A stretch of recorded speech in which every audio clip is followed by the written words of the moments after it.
અહંકાર અને વિનાશ સાથે આવે છે, પણ ભાજપ માટે આ સૂત્ર સાચું સાબિત થતું નથી. કારણ કે ભાજપના નેતા જેટલું વધારે જે રોકે એટલી આપણે વધારે તાળીઓ પાડવા મોટાભાગના લોકો ટેવાઈ ગયા હોય તેવી સ્થિતિ છે.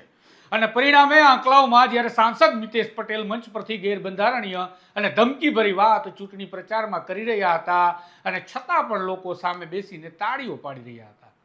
કોઈ માયનો લાલ એવો ત્યાં હાજર ન હતો જે સાંસદ મિતેશ પટેલની વાતને અટકાવતા કહે કે ભાઈ સાહેબ, તમે ભારતના સાંસદ છો, આ બધી તમારી તાલિબાન જેવી ધમકીઓવાળી વાત અહીંયાની ચૂંટણીમાં રહેવા દો. લોકશાહી ખતરામાં છે, રાજકારણ ખતરામાં છે, મતદારો ખતરામાં છે, વિપક્ષી નેતા ખતરામાં છે. આવી અનેક બુમરાણો મચી રહી છે. એની વચ્ચે પણ ભક્તોનો જાણે કેફ ઉતરતો નથી તેવી હાલની સ્થિતિ છે. ત્યારે વાત કરીએ સાંસદ મિતેશ પટેલના ભાષણની કે તેમણે શું વિવાદ છેડ્યો છે. નમસ્કાર, હું છું તુષાર બસિયા. આપ જોઈ રહ્યા છો સ્વમાન.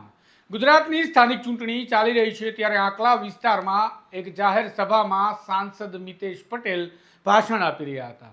તેમના ભાષણમાં ભારોભાર વિપક્ષ પ્રત્યેનો અને દ્વેષ છલકાતો સ્પષ્ટ રીતે જોઈ શકાતો હતો. મહત્વની વાત છે કે આંકલાવથી કોંગ્રેસના ધારાસભ્ય અમિત ચાવડા ચૂંટાયેલા છે અને હાલ તેઓ ગુજરાત કોંગ્રેસના પ્રમુખ પણ છે.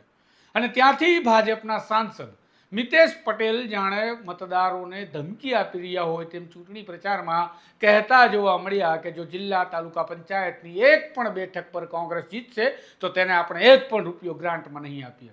સાંભળો શું કહી રહ્યા છે. વખતે પણ એમને જેટલા પણ આપણે તો એમને વોશ આઉટ કરીશું, પણ જો કદાચ એકાદ પણ જીત્યો ને એને આપણે એક પણ રૂપિયાની ગ્રાન્ટ નહીં આપીએ. હું તમને અહીંયાથી કહું છું કે એક પણ રૂપિયાની આપણે ગ્રાન્ટ નહીં આપીએ. આપણે એ રીતનું આંકડાઓ બનાવવાનું છે.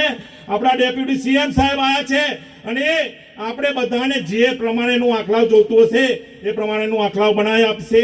અને અત્યારથી જ આપણે એક બધા જે અહીંયા બેઠેલા છે અને બધાનામાં એક તાકાત છે કે આપણે 2027માં ભારતીય જનતા પાર્ટીના વિધાનસભામાં આપણો ઉમેદવાર જીતશે અને ત્યાં આગળ આપણે મોકલીશું અને આંકડા મત વિસ્તારમાં અત્યાર સુધીના જેટલા કામો નથી થયા બધા કામો કરીશું.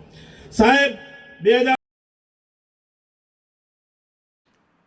તમે સાંભળ્યું એમ મિતેશ પટેલ શું કહી રહ્યા છે, તમે સમજી ગયા છો.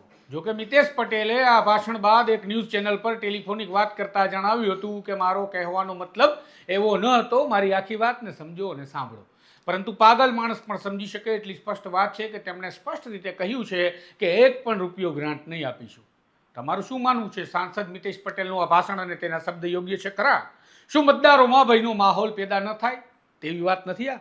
શું વિપક્ષને ડામવા માટે સરકારી ગ્રાન્ટનો હથિયાર તરીકે ઉપયોગ થવા લાગશે તો એ વાત આપણા દેશના હિતમાં સારી છે ખરી? જવાબ તમારો કમેન્ટ બોક્સમાં જરૂરથી આપજો. ચેનલ પસંદ હોય તો સબસ્ક્રાઇબ કરવાનું ભૂલતા નહીં. નમસ્કાર.